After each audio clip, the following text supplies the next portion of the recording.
ایک ہی کویشچن کیا تھا کہ ان کے پڑوس میں کچھ غیر مسلم ہیں جن سے کچھ کاروباری وابستگی بھی ہے، تو یہ کہتے ہیں جب ہمارے ہاں فوتگی ہوتی ہے وہ بھی آتے ہیں، دعا وغیرہ کرتے ہیں، اور جب ان کے ہاں ہوتی ہے تو کیا حکم شرع ہوگا، کیا جانا چاہیے کہ نہیں؟ دیکھیں، مسئلہ یہ ہے کہ جب ایسا قریبی تعلق ہوتا ہے، جیسے باہر کے ملکوں میں بھی ہے، تو دعا سلام ہو جاتی ہے، خوشی کے موقع پر ایک دوسرے کو تحائف کا دینا اور غمی کے موقع پر اظہار ہمدردی کرنا یا مختصر سی تعزیت تاکہ غم ہلکا ہو، یہ چل سکتا ہے اور ہوتا ہے، باہر ہوتا بھی ہے اور یہاں بھی چل سکتا ہے۔ لیکن چند چیزیں توجہ طلب ہیں۔ پہلی بات تو یہ ہے کہ اگر وہ بیمار ہو جاتے ہیں مثلا تو عیادت کرنا شرعاً جائز ہے، لیکن کوشش یہ ہونی چاہیے کہ اس عیادت کرنے میں بھی ان کو ہدایت کی دعا ان کی ہو، اور یہ اس مطلب نیت کے ساتھ جائیں کہ اگر میں جاتا ہوں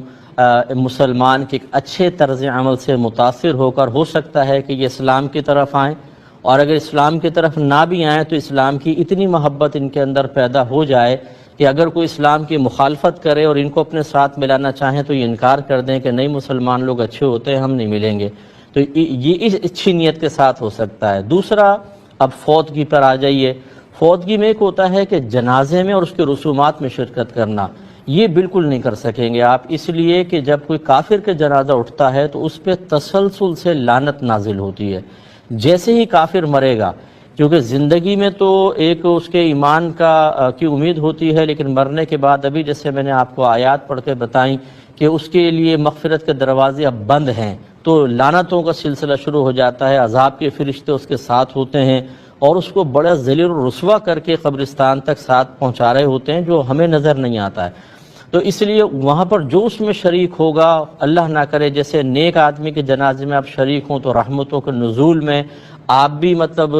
شامل ہوں گے اور آپ کو بھی حصہ حاصل ہوگا، ایسے ہی اس میں آپ کے لیے حصہ ہوگا، اس سے تو آپ اجتناب کریں۔ اب رہی تھوڑی سی تعزیت کرنا، کہ اگر کوئی بہت ہی غم میں ہے، رو رہا ہے اور آپ نے جا کے تھوڑا سہارا دیا، یہ بھی ہو جائے گا، لیکن اس میں بھی میں نے آپ کو پہلے ابھی سمجھایا کہ دعائے بخشش و مغفرت نہیں کہ بس آپ صبر کریں، اللہ اس کی بخشش فرمائے، مغفرت فرمائے، آپ کے زبان سے نکلا نہیں تو آپ بھی دائرہ اسلام سے باہر، اور آپ کو تجدید ایمان اور تجدید نکاح لازم ہوگا۔ اس لیے خلاصہ کلام یہ ہے کہ ظاہری برتاؤ ایک کافر کے ساتھ اچھے انداز سے، اچھی نیت کے ساتھ کرنے میں آج کے دور میں خاص طور پر شرعاً کوئی حرج نہیں ہے، لیکن جہاں جہاں پھر شرعی ممانعت ہے اس کی رعایت کرنا بھی ضروری ہوگا۔ یہ اس لیے میں نے ایک چیز کھول کر آپ کو بیان کی کہ ہماری عوام کہتی ہے وہ سب بتا دیں جائز ہے یا ناجائز بس، تو اس میں تفصیل ہوتی ہے۔ بعض اوقات ایک چیز کا ایک جائز پہلو ہوتا ہے، اگر وہ بتایا جائے تو چونکہ عوام کو تمام چیزیں معلوم نہیں ہوتی، وہ کچھ ہی عرصے میں اس کے ناجائز پہلو تک بھی پہنچ جاتے ہیں اور دلیل کیا بناتے ہیں کہ ہم نے فلاں سے معلوم کیا۔ اس لیے خلاصہ کلام یہ ہے کہ آپ جہاں تک شریعت آپ کو اجازت دیتی ہے ظاہری برتاؤ کرنے میں حرج نہیں ہے، اور جہاں بالکل ممانعت ہے وہاں پہ رک جانا واجب